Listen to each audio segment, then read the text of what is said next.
How's it going, everybody? It's that time of the year, a new hero launch is in for honor. As usual, a big thanks to Ubisoft for allowing me and other content creators to get early access to Afeera. And with this comes the usual disclaimer. This here might not be the final or rather identical build that we all get to play this Thursday, February 2nd. There is always the chance that there are some slight adjustments or bug fixes. While most of what I'm going to show you is probably exactly like you'll get to play her, but I need to mention this nonetheless, so please don't overly panic just yet. With that out of the way, most of you know the drill when it comes to these Framecheck videos here. We'll first look at the basic moveset, and then dive a little deeper into and check what the character is actually capable of. At the moment of me writing this here, I do not know yet whether I will include feats as well, or if that'll be a separate video. I haven't tested all I wanted to just yet.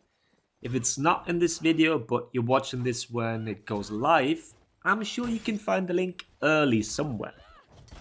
Alright, let's get to it then.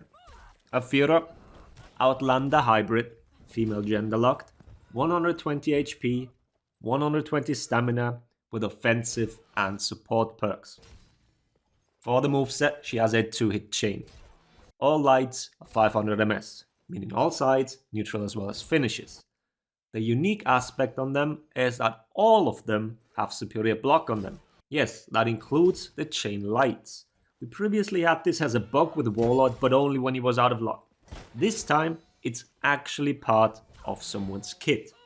The window is just as expected. It starts 100 MS into the attack and lasts for 200 MS.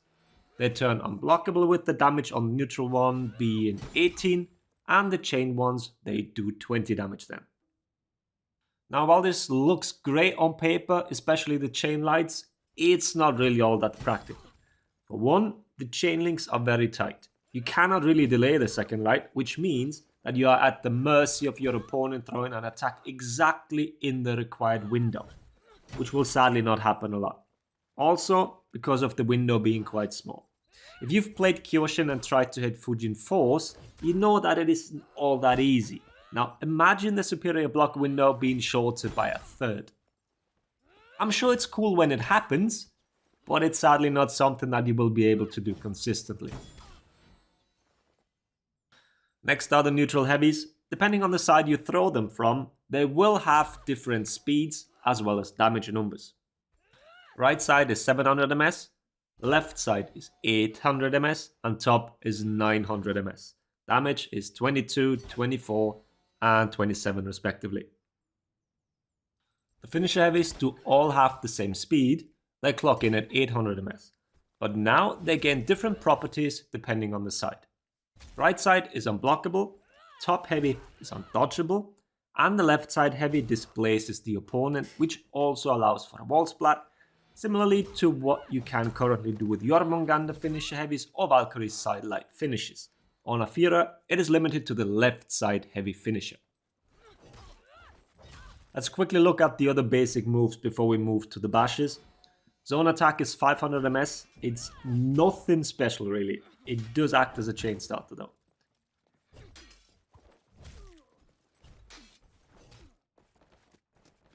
Running attack is 800 MS. Side dodge attacks clock in at 533. Delay window is from 300 to 400, which is quite strange, considering that we are currently assuming that 200 to 400 will be the minimum window in the future.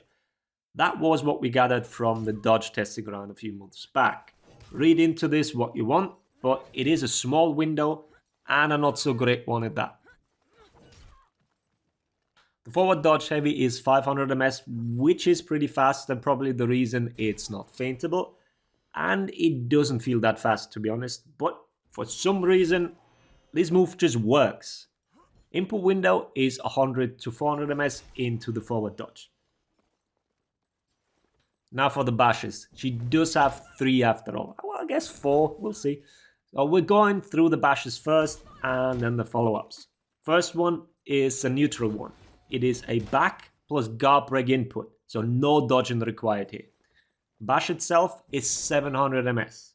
It feints at 433 MS into it, which is rather late and has a built-in chase mechanic. I'll explain in just a second. First, the bash indicator, because your opponent will not see the unblockable indicator for the full duration. The indicator only shows up for 566 ms, but that only goes for the indicator. The orange glow that comes with every unblockable, here in this case it's on the shoulders, that will start right away. So what about the reactability here? It is a slow bash in comparison to what we usually see, but it is feintable. So chances of anybody reacting to this are slim to none. I'll more lean to none.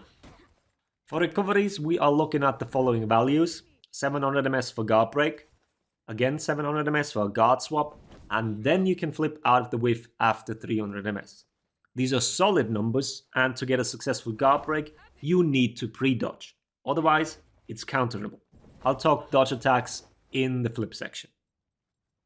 Now the question is, by how much can you actually pre-dodge, meaning avoid the bash, and also be able to counter guard break if feinted? So, the dodge window to avoid the bash is from 600 ms to 166 ms before impact. If you dodge on movement, then you are early enough to also counter guard break. That is very much possible. And it also avoids the bash. So, feinting bash into bash catches that. That is a risky read though, as a simple dodge attack beats it all.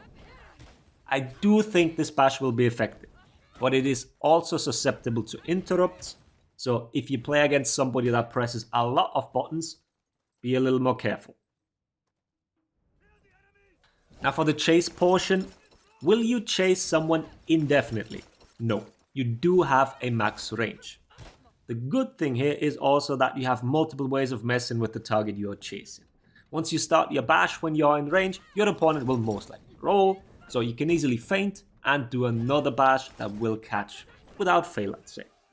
There is one little aspect of this bash that I think is too much, and that is the feint cost.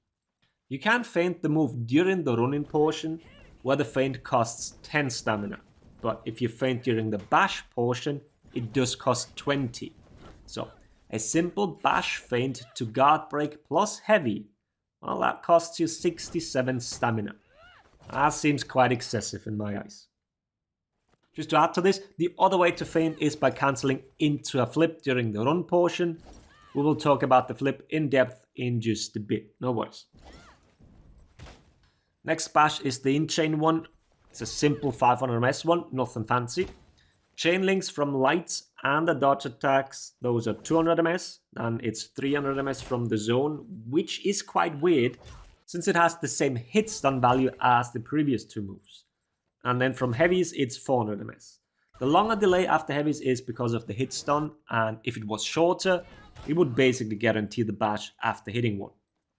The recoveries are as follows: 800 ms for guard break, 900 ms for guard swaps, and then, as before, the same 300 ms for the flip. That's a bit longer, but since it's an in-chain bash, that means you usually perform it against somebody you've applied hit or block stun to, so there is no significant amount of pre-dodging possible. In short, you will not get guard broken unless you do it after a zone. For some reason, the zone has light hit stun, like said before, and an increased chain link to the kick. To punish the in-chain one, you want to use dodge attacks. In general, the Inchain Kick feels quite nice, it doesn't get punished overly harsh, and also sports quite some nice range, so you can even attempt to whiff an attack into it.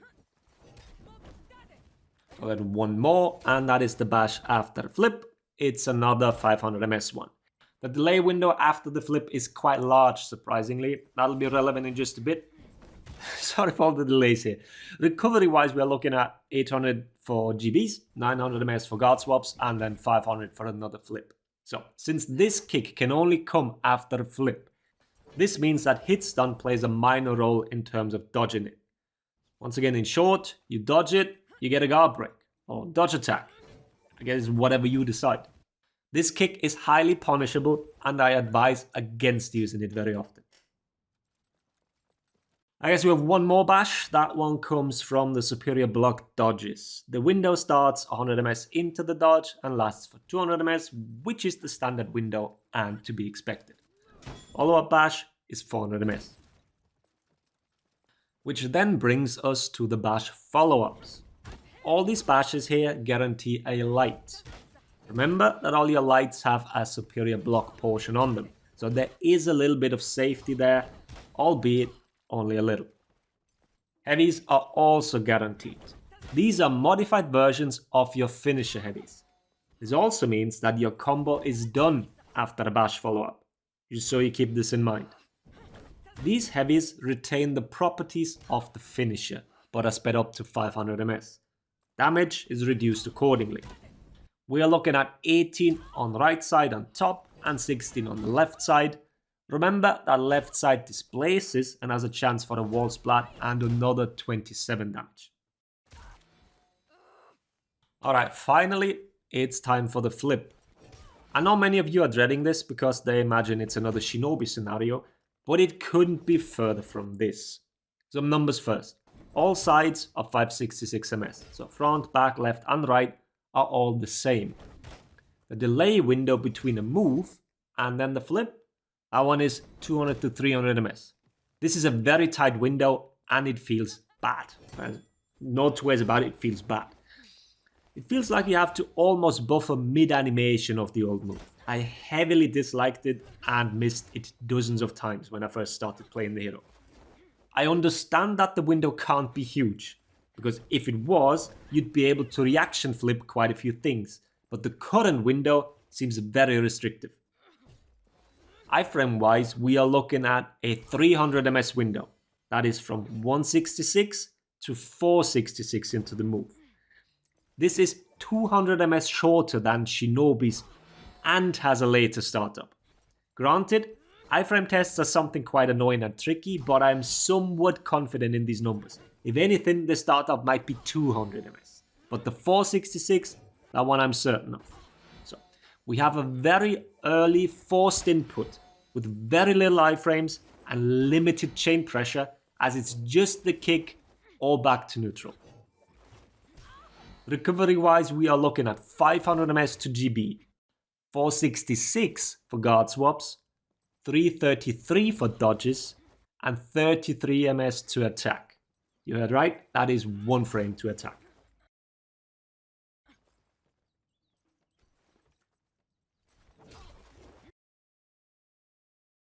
In short, the flip is somewhat vulnerable during its movement, and then highly vulnerable afterwards. I've gotten GB'd out of it quite a few times, and I was very hesitant to throw out the flip kick, since that is also punchable as well, as I've shown you before. Not only that, because after light hit stun, it's also highly susceptible to interrupts. It goes so far that a buffered light just beats all options but one. You cannot parry this light, you cannot dodge it, you cannot beat it with a kick, you can't block it. What you can do is crush and counter with a light, and that one requires precise timing. So overall, this flip is really bad as a tool to continue your offense. Let me give you a defensive example now. You whiff a neutral bash and your opponent dodge attacks you, since that is just standard nowadays. You move a muscle, the opponent dodge attacks. Easy. You flip it. How is it easy? Well, because of the bad iframe values and recovery, you are actually very likely to eat a delayed dodge attack. All in all, it feels like a move you don't want to use, and if you want to, you probably missed the input window.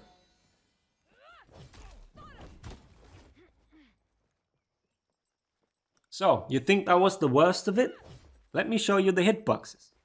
I don't think I'm exaggerating when I say that Afeera probably has the worst hitboxes of any hero ever released.